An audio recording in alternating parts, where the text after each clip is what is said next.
tanong lang dito, sir.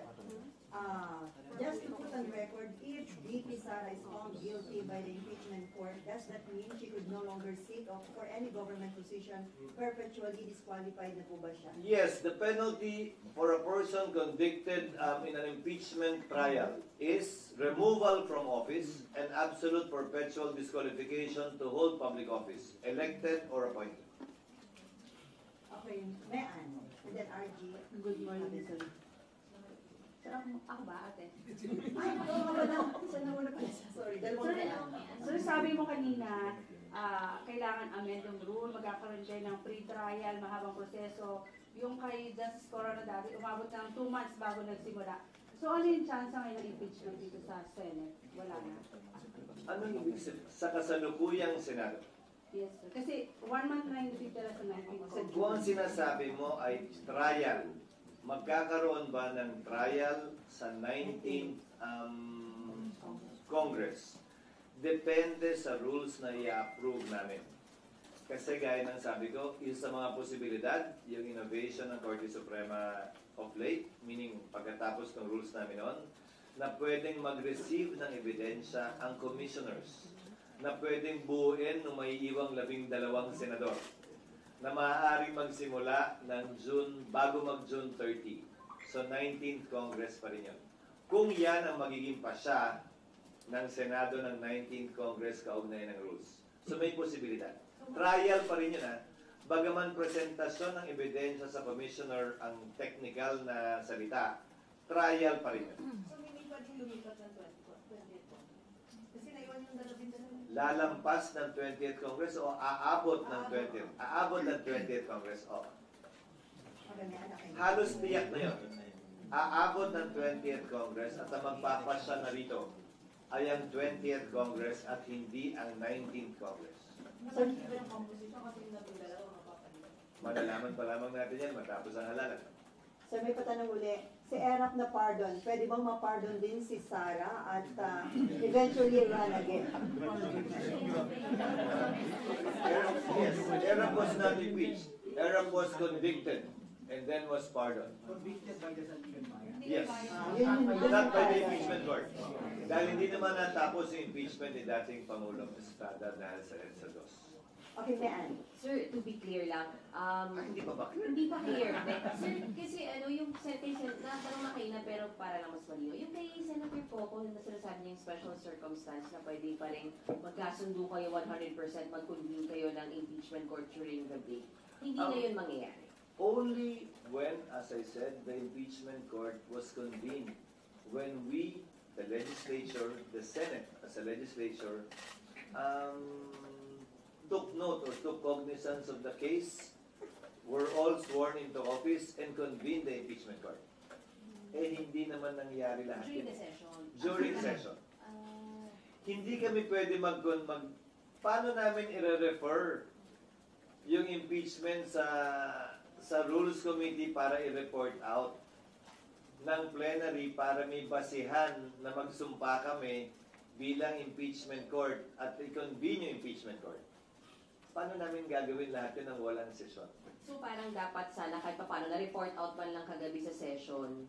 Tapos after nun, kahit hindi kayo nakabuo na impeachment court, pwede during the break bumuo? Hindi pa rin. Kailangan kasi pagsumpa namin at pag-convene ng impeachment court is in session. Hindi ko ba't ba nyo kami minamadaling gumalaw ng ilang oras? Sila mahigit 2 buwan, inupuan, pinag-isipan at pinag-aralan yan. Siguro naman entitled kami ng ilang araw man lang. Thank you, sir. Okay, RG, and then si Mab, and then Cecil. Sir, of course, there are those na may mga nagre-react na doon sa sinabi niyo kanina that it kinaghigan during the break and sa June 2 na earliest action. What is your message to them? Magbibingi-bingi ang School of Acting ako dun sa mga pabor sa impeachment complaint at laban kay Vice President Duterte. Magbibingi-bingihan din ako doon sa tutol sa impeachment at ayaw kay Vice President Sara Duterte. Hindi namin trabaho pakinggan sila. Trabaho namin gampanan yung aming tungkulin. Sa abot na aming mga kaya, base sa itinatalaga ng batas at hindi base sa gusto ng magkabilang panig na klaro ay partisano, pabor man o kontra sa impeachment, pabor man o kontra kay Vice President Sara Duterte.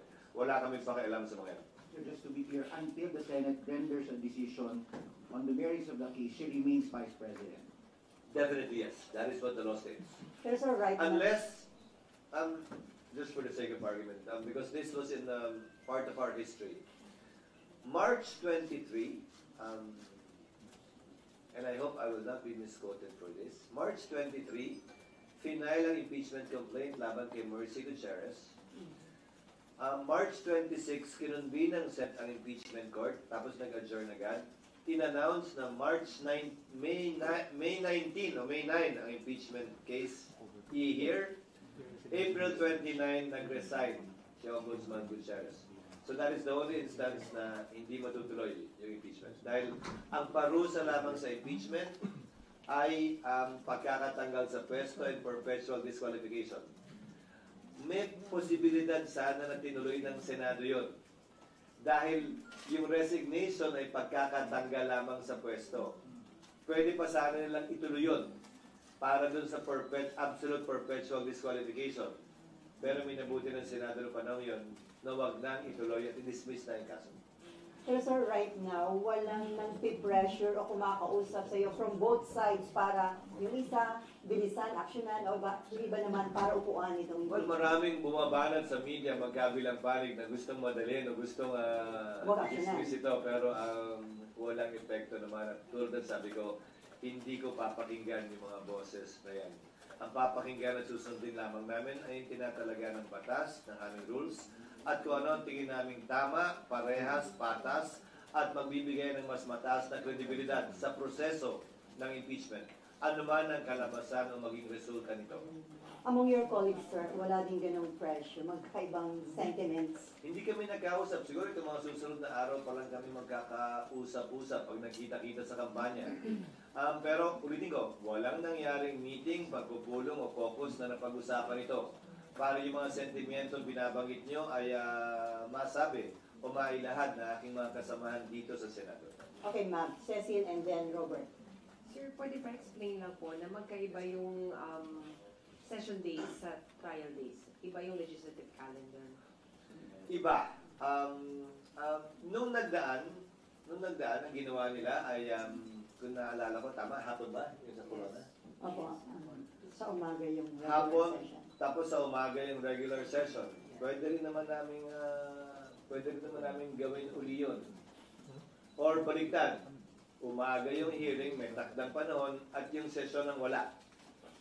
Para mas mahaba yung talagang trabaho namin ng legislasyon. Kesa may cap yung trabaho namin sa legislasyon, we can switch it up. Pwede naman namin pagbaliktad rin yan. Yes, ma'am. Sir, kapag po nag-convene ng impeachment court, do you have the power to compel VP Sara to appear here? She cannot say no. Kapag ka kinakailangan, pero kapag ka hindi kinakailangan, the accused, the subject of impeachment, the respondent, the defendant in an impeachment case, can waive his or her appearance.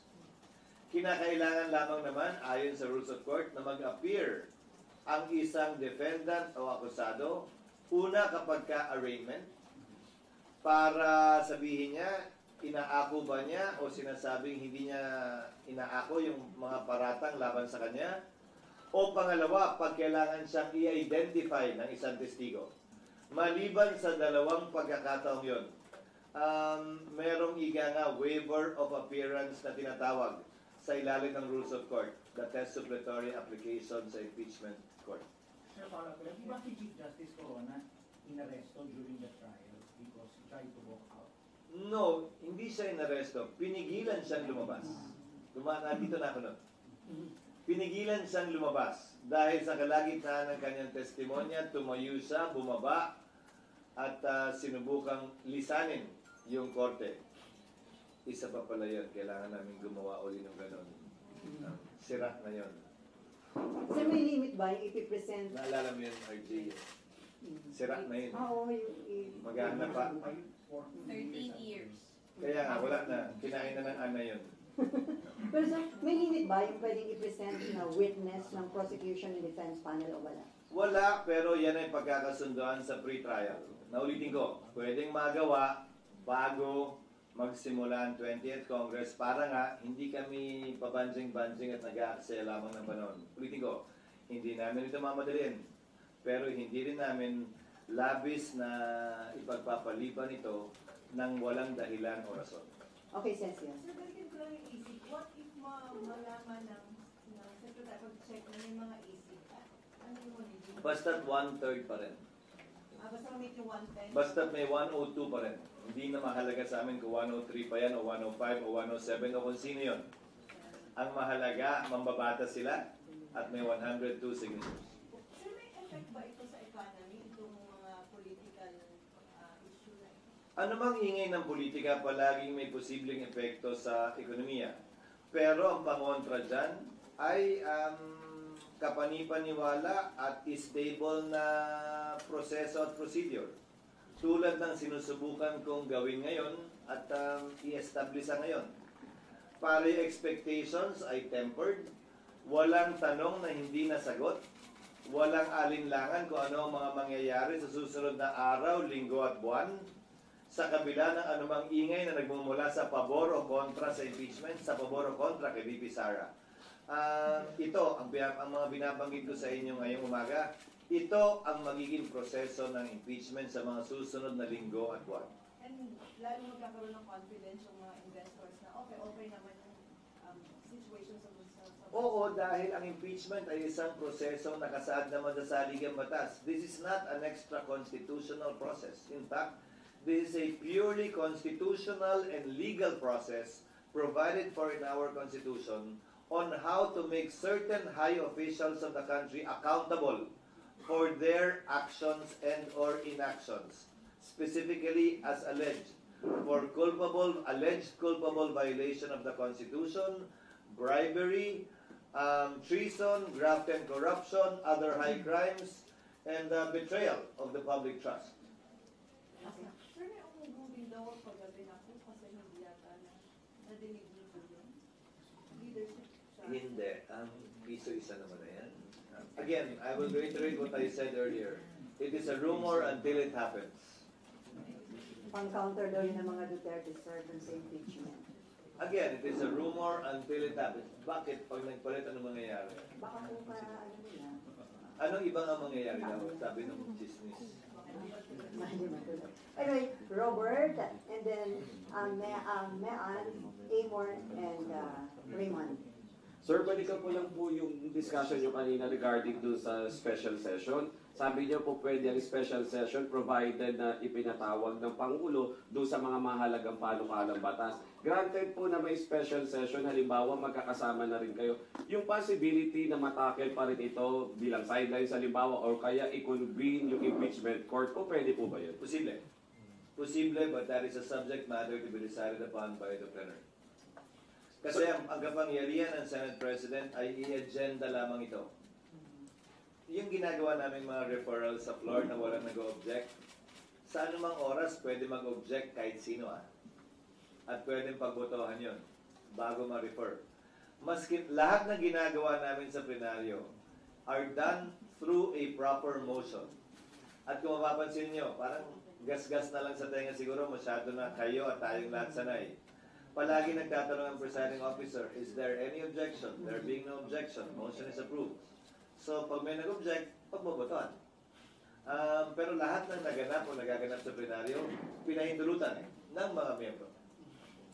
Last na lang po. Sir, ano po ang mangyayari halimbawa po yung uupong hukom na senador, may kamag-anak po na kongresista na pumirma doon sa impeachment halimbawa ng Vice President. Ano po mangyayari sa kanila? Ang pag-inhibit ng huwes sa rules of court man o sa rules of impeachment ay voluntary sa parte niya. Walang proseso para pwersahang ipa-inhibit sa pamamagitan ng botohan ang sino mang hukom sa anumang paglilitis. So kung meron mang ganyang pagkakataon, desisyon niya. Pero babalik na rin ko. O kung may posisyon pala yung pumirma, may posisyon din ba yung hindi pumirma na kailangan din mag-inhibit yung kamag-anak doon? Hindi naman siguro, di ba? Bakit niyo sasabihin kailangan na mag-inhibit yung pumirma? Bakit hindi niyo sasabihin dapat mag-inhibit yung hindi pumirma? it cuts both ways. But for me, it's a purely voluntary act, whether an impeachment judge will inhibit himself or herself. Sir, follow up doon. Pwede daw bang ma-disqualify ang sinumang senador na nag-express ng opposition sa impeachment? Ma-disqualify saan? Sa pag-aas sa impeachment judge. Kasi may nagsabing, oo. Sabi na kasi na para sa kanya active. Hindi ako, natutunan ko hanggang dulo yung impeachment. 19th Congress ba yan o 20th Congress? Kasi magpapasya. 20th na eh. So, ang tinatanong ko sa inyo, yung senador bang nagsasabi niya na i-acquit ay 19th Congress ba siya 20th Congress? Kung manalo, sir. Although, hindi pa natin alam. So, 19th nga ba o 20th? Kaya itanong ko, di ba? Pero sir, kung sakali, na hanggang 20th, Again, I will admonish and keep on reminding the senators who will surely be part of the impeachment court, either in the 19th or 20th Congress. Dahil impeachment court pa rin naman ang magpapasya ng ilang preliminary na mga bagay. To kindly, please, refrain from talking one way or the other for or against the impeachment or the impeachable officer in relation to this case. Pwede naman nilang purihin si Vice President Sara hanggang langit kung gusto nila nang walang kinalaman at hindi pumapatungkol sa impeachment. Wala namang problema yun. Pero this is a mere reminder and admonition. Wala naman akong kapangyarihang pigilan o busalan ng kahit na sinong miyembro na nais magsalita kaugnay nito. Mayan, Amor, and then RD. Ay, Raymond pa pala, sorry.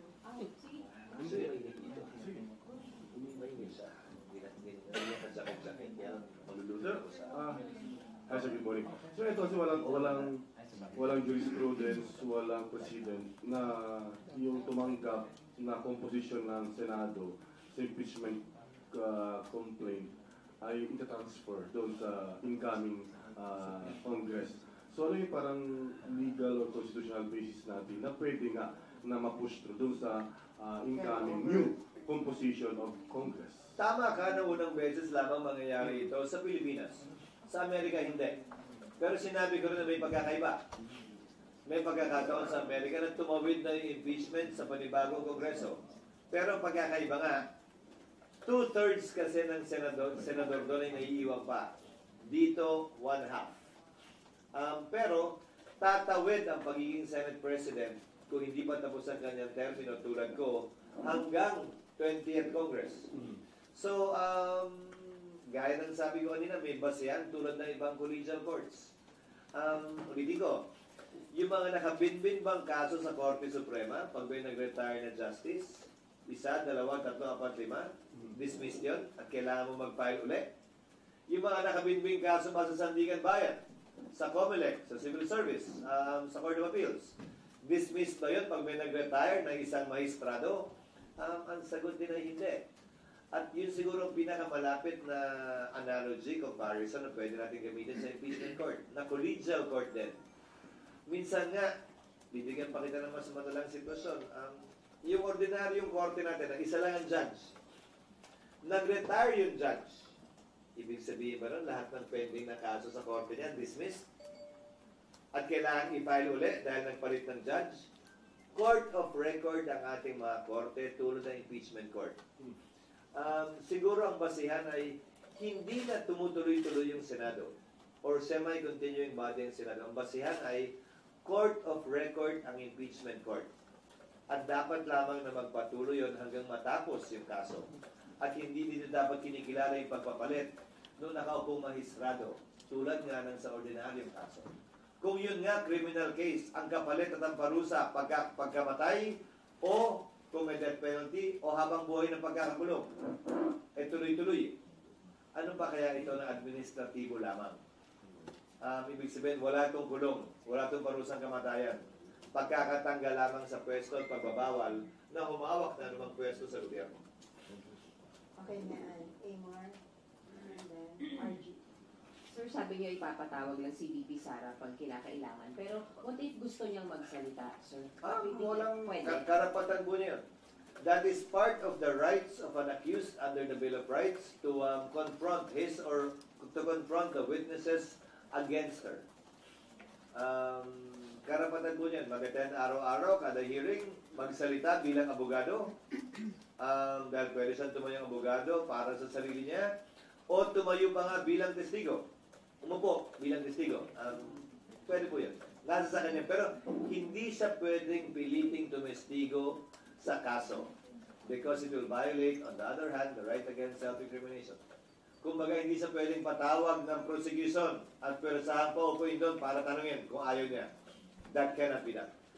So yung nangyari kay CJ Corona noon, pwede rin po ba o gagawin niyo ng rules to na magsi-statement lang ayaw niya ng Q&A? Hindi pwede.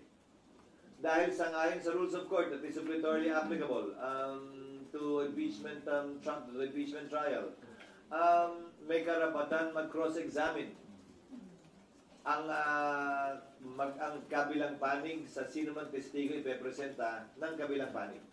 So, pag nagpresenta ng testigo ang prosecution, may karapatan i-cross-examine yan ng depensa. I mean, sir, si BP Sara, kung just in case So, kung sino man nga, karapatan niya ng kabila. At kapag ka hindi na subject sa cross-examination, hindi admissible yung testimonya ng testigo.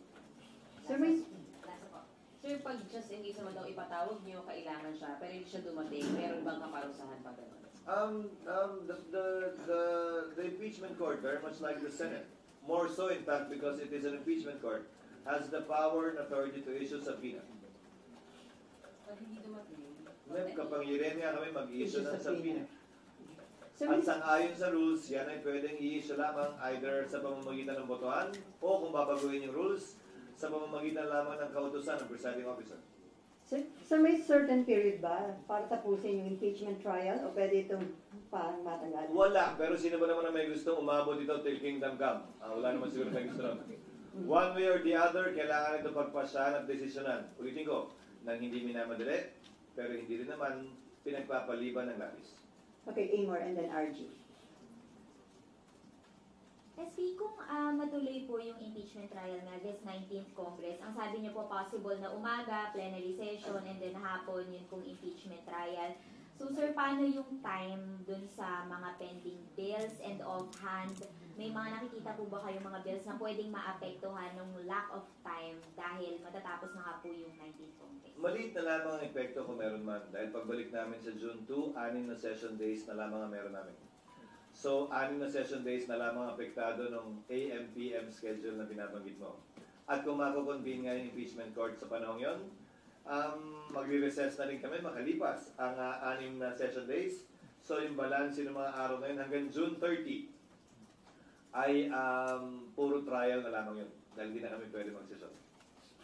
Meron ba kayo sir bills na nakikita Hinahabol? dapat ihabol pa? To name a few that comes to mind. Number 1, yung Konektadong Pinoy. Number 2, na BICAM na-approve na on 13 by both houses. Yung EGOV bill, na hindi umabot yung ratification ng Bicameral Conference Committee report dahil may ilang pang concerns ang executive branch. Kasi nga, ayoko nang may nabibito Ayoko may binabalik sa BICAM So, hanggat maaari nakikipag-coordinate kami closely sa executive kaugnay sa mga panukalang batas na pinapasa namin. Pangatlo, yung right sizing bill. Tatalakayin din namin yan. Pang-apat ay yung Virology Act na ibabayagam during the recess. Ito ay pagpapalakas ng ating Virology Department para sa gayon ay kung magka-pandemya muli, mas kaya na natin i-handle ito. Again, to name a few, those will be at the top of my mind. Yung wage hike. Yung? Wage hike. Hindi, yung mga binanggit ko lahat nasa LEDAC. Yung wage hike, hindi ko alam kung magiging prioridad yan ng Kamara o hindi. Pero kung maalala nyo, ulitin ko, nagpasa kami ng wage hike, mahigit isang taon na lumilipas, 100 pesos.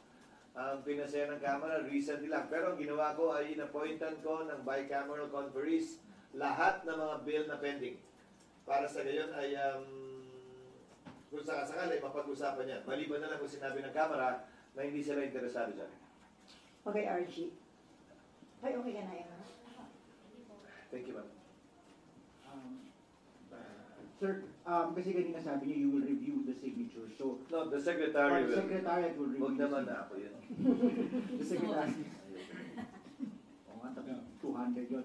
But sir, May app pa. We will be using several apps to be able to detect and check Minsan pwede nakikita na kung isig o wet signature. Okay, sir. After kung halimbawa mangyari nga talaga that the earliest action of the Senate will be after by June. June 2. June 2. Marami pwede mangyari within that time. The complexion of Congress might change because of the elections. Since napag-usapan na naman natin yung hypothetical kanina, So, hypothetical tayo ulit. is it also possible na the next Congress, the House, can withdraw the complaint? Yes. Tulad lamang na anumang complaint na inihain sa korte, pwedeng bawiin. Halimbawa, criminal case man o civil case. Gitna ito o administrative case. Pwedeng i-withdraw na nagre-reklamo ang kaso sa anumang panahon. Sa kaso ng Kongreso, it has to be withdrawn by more than 2/3 para hindi umabot dun sa 1/3 requirement. Ngayon, kung tatanungin mo, paano yan? Nagkaroon na ng jurisdiction yung Senado Pwede pa bang bawiin yun pagdating ng panahon yun ng panibagong Kongreso? Isang bagay yan ang pagpapasyahan ng impeachment court pagdating ng panahon by a majority vote if they disagree with the ruling of the presiding officer. But your question was, I take it, pwede bang gawin niya ng Kongreso? Yes, they can do that. Pero kung may epekto ba yun na actual na i-withdraw, pagdedesisyon ng impeachment court yan, ayaw ko paunahan. So possible, sir, na kahit i-withdraw, kung mag-decide yung Senate na ituloy, Once pending na sa korte, lahat ng gagawin ay desisyon na ng korte. Korte. Hindi pwedeng pagpasya ng isang panig lamang. Okay, before ma'am, sir, may nagpapatanong, although na-explain nyo na ito before, paano daw kung ma-impeach or ma-convict dito sa Senate si VP Sara, paano daw yung pag-appoint ng papalit sa kanya? Sang-ayon pa rin sa saligang batas tulad ng nangyari matapos ang EDSA 2 nung pumalit si dating Vice President Arroyo kay Pangulong Estrada. So yung Vice President naging presidente, naging bakante yung Vice Presidency. Nag-appoint si Pangulong Arroyo mula sa Kongreso, Kamara at Senado. Ang requirement ng edad, ang lahat ng requirement para maging senador at kongresista at vice presidente ay pareho, maliban sa edad. Ang kongresista 25, ang senador 35. Ang requirement para sa vice president and president 40. So pwedeng pumili si Pangulong Marcos ng kongresista o senador na ang edad ay 40 years old and above. Matapos niya pumili bilang kanyang nominado, pagbobotohan niyan by a majority vote ng magkabilang kamara, House at Senate. Voting separately. Simple majority. Simple majority, voting separately. You are highly qualified. I don't think there's a senator below 40. So sir, qualified ka na. No, hindi ako. But lahat ng senador ay qualified at yung mga mambabatas na 40 and above ay qualified. Yun yung pool ng qualified na mga taong pwedeng i-nominate. Kung i-nominate ka, sir, open ka na maging vice president. Ayokong pag-usapan yan because it's unfair. We will be sitting as an impeachment court. Pero sa totoo lang, mamaya sabihin ko sa iyo kung bakit ko ayaw. Yung pagbobotohan ng House and Senate, what if hindi makakuha ng majority? Alin, kung ayaw, Oo. then deemed rejected, pili siya ng bago. Ano ba? Kailangan i-confirm Pag hindi kinonfirm ng Kongreso voting separately by a simple majority, then hindi siya, pili ulit ng bago. Nangyari yan kay VP Gigon. Pero kinonfirm ng majority, hindi ni-reject. Oo, na-point siya and then... A simple majority confirmed the nominee of then President Gloria Macapagal-Arroyo. Okay, Mark. I understand, you clarify na kanina na Yeah, mga 20th Congress na po yung eventual ending. But working under the scenario na under the 19th Congress, we have 23 senators. So 2/3 of 24 seats po ba yung vote to convict or 2/3 of the 23 current? Yeah. Still of 24 because always favorable to the accused. So So there's already one favorable vote in the 19th Congress sa impeachable officer because that officer cannot vote in favor of the impeachment to comprise 2/3. 16? 16 pa. Sir, yung length ng impeachment depende sa mga evidence at wala namang certain dapat 3 months tapos Wala akong balak ilagay na cap, walang cap sa rules, pero gaya ng sabi ko, through judicial affidavits, Bagong rule ng Korte Suprema yan sa Rules of Court, and a stricter, longer, more complete pre-trial brief. Hindi magtatagal naman siguro ng ganun katagal. Lalo na, continuous trial talaga ito. Day to day, we will conduct the trial. Monday to Friday, Monday to Depende na, ulitin ko, sa magiging rules ng Senado. Pero nung kay Corona pa, Monday to ano ba yan? Monday to Thursday. Thursday. Parang okay Pahinga naman. ng Friday. Basta hindi na abot ng Sabado at Linggo yan. Kung ang teleserye nga hanggang Biyernes lang, di ba? Huwag na natin paabutin ng Sabado at Linggo. So yung pre-trial. Punta mo, tumatawad ka na ng 4 days. 4 days off Yung kay Corona. So hindi na lalampas ng teleserye 5 araw sa isang linggo. Yung pre-trial, mga ilang araw na minsan. It will only last for a few days. Actually, even 1 day kung nagkakasundo na sila. Given the amount of time involved, itong panahon to, hindi lamang Senado ang dapat na mag-aral, maghanda. Ang dapat sana mag-aral at maghanda rin ay yung magkabilang panig. Let me give notice to both sides. Both the prosecution panel and the defense panel of the defense team of the Vice President. They have sufficient time to prepare and study for this. So, hindi naman siguro katanggap-tanggap, hindi lamang sa amin, sa mata ng publiko, na pagbigyan anumang delay, na hindi sila handa, walang testigo, hindi handa yung ebidensya, dahil itong panahon to, dapat ginugugol na nila para gawin at kumpletuhin yan. Pati yung impeachment judge, sir, dapat mag-ahal. Well, kahit naman ako naghahanda, magbabasa uli, ang tagal ko nang hindi nagpa-practice. Matagal-tagal na ako hindi nakakapag-appear din sa husgado. Nagbago na rin yung rules on evidence. Gagamitin ko rin itong panahon to para magbasa muli, to brush up on my rules on evidence, the Supreme Court decisions on the rules on evidence. At nang magampan na namin yung aming tungkulin na may buong katapatan sa provision ng batas. Okay, ma'am, and then may Anne. Sir, sorry. In case po na senator yung ma-appoint at ma-confirm, do you operate on 23 senators lang? Paano kung Ma-appoint lang, o ma-confirmative? kunwari po, piliin ni Presidente, tapos ma-confirm siya ng Kongreso. Conviction na tayo. Oo, sir, ano lang, hypothetical lang. Layo mo na. Yes. Layo mo na, Kasi darling, sir, kasi napag-usapan niya po yung kapalit. Layo mo na nga, darling, ha?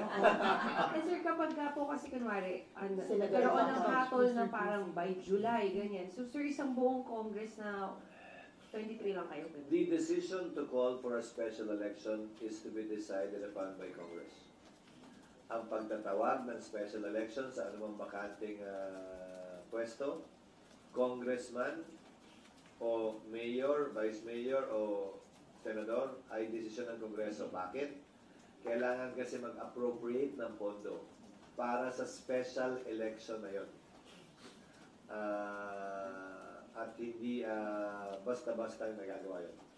Sa kaunay naman ng COMELEC, meron silang pondo. There are times, may mga taon na may pondo sila for special elections. Pero may mga taon na wala. So kung may pondo sila to conduct special elections, COMELEC can do it on its own. By basing it on a resolution either from the House or the Senate to fill that seat. Pero madalas sa madalas, in practice, hindi po ginagawa dahil may quorum pa naman ang Senado. Hindi naman makaka-apekto sa quorum. Marami na rin na bakanteng posisyon sa House sa pamamagitan ng pagpanaw ng mga mambabatas. Hindi na nagpapatawag ng special election ang Kamara. Bihira magpatawag. So based on the resolution, pwede magpatawag ang COMELEC kung may pondo sila. Kung wala, kailangan talaga ng isang batas para magpatawag ng special election. Sir, sorry, may pahabol na nagundang po yung desk ko. Kanina, sir, yung kung hindi po atin si VP Sara, tapos pinatawag siya dito, pwede siya isubpoena. Yes. Should she ignore the subpoena? What happened? Subpoena is a compulsory process, meaning to say she can be compelled to attend. Like what we do with respect to witnesses in the hearings of the Senate. The Sergeant at Arms, with the assistance and aid of law enforcement officers, may effect the compulsory order for her to appear. In February. But I heard a comment of Vice President Estrada that she welcomes this in order to present her case. So, VP Duterte, sorry. That she welcomes this. Sinasabi ko? Estrada. Sorry. Ulit, VP sir, ulit na lang.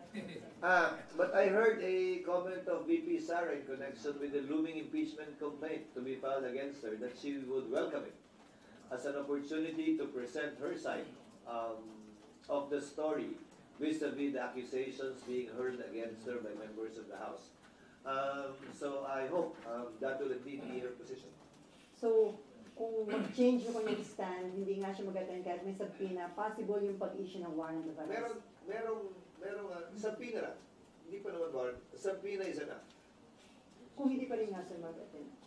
Again, a subpoena is a compulsory process. The Sergeant at Arms and law enforcement officers can enforce a subpoena. Okay, may ano din says it. Sir, yung pre-trial ay mangyayari pag na-convene na? O pre-trial Under our rules kasi, wala pa yun. Kasi wala pa naman doon eh. So, pag sa amendment namin ng rules, nilagay na yon, pwedeng pagpasyahan ng 19th Congress na payagan na yon sa ilalim ng 19th Congress. Dahil nga, yung presiding officer, sangayon sa aming rules, ay may kapangyarihan to take proper order of the subject matter of impeachment. I mean, it should happen, yung pre-trial, pag na-convene. So, June 2 onwards pa rin. Hindi kailangan nga ma-convene eh. Kasi, ang magulo pa siya eh. Kung isipin mo, convene, susumpa, tapos susumpa uli. Sir, basic to. Ano po bang laman ng pre-trial? Nakalagay doon yung mga ebidensya nila, yung bilang ng testigo nila, at nakapaloob doon yung judicial affidavits nila. Kumbaga, halos wala ng direct examination. Dito na napanood nyo sa Corona trial na, so nung petsang to, nasaan ka? Nakalagay na rin yung kwento niya, ipapa-identify na lamang sa kanya yung kanyang judicial affidavit. Ikaw ba talaga gumawa ito? Pirma mo ito? Lahat pa nakapanood dito, ito. Cross-examination na diretso. It will abbreviate the proceedings. Mas mabilis ang proceedings. Ngayon, may nakasaad din sa rules of court na yung mga testigo at ebidensya na hindi mo binanggit dyan, hindi mo na pwedeng ipresenta pa. Maliban na lang kung nadiscover mo lamang nitong makalipas ng ilang araw, ilang oras na wala pa, hindi mo pa alam nung ginawa mo yung pre-trial. So, may mga ganun. So, in a way, nalilimitahan niya yung pagpapatagal na maaaring gawin ng magkabilang panig. So, basically, the pre-trial is just a submission of yung nga mga affidavit. Yes. Which could happen before the convene. Yes, Okay. that's what I'm saying. If the rules will authorize the presiding officer to issue those, kabilang na yung pagpapasagot kay VP Sara, kabilang na yung pagsasabit ng reply ng mga prosecutors. Lahat ng bagay na ito, hindi pa ito trial, can be done already under the 19th Congress. Lalampas ng konti sa 20th Congress, pero yung trial mismo talaga, magsisimula ng 20th Congress. Except again, kung sa rules ay sabihin na pwedeng mag-receive ng evidence through commissioners. Yung 12 may iiwan kasi ginagawa na rin ng korte yan eh. Pwedeng tumanggap ng ebidensya ay may iiwang 12. Trial na rin yun in a way. Dahil tumatanggap ko na ng ebidensya through commissioners, quote unquote. Not the whole court. Sir, sorry. If that will be decided upon by the majority. Sir, safe pa rin sabihin that the impeachment trial mag-uumpisa ng 19th, itutuloy ng 20th, Yes. mahatulan ng 20th. Yes. Tama, okay. Yung paghahatol, pagpapasya, 20th na. Okay.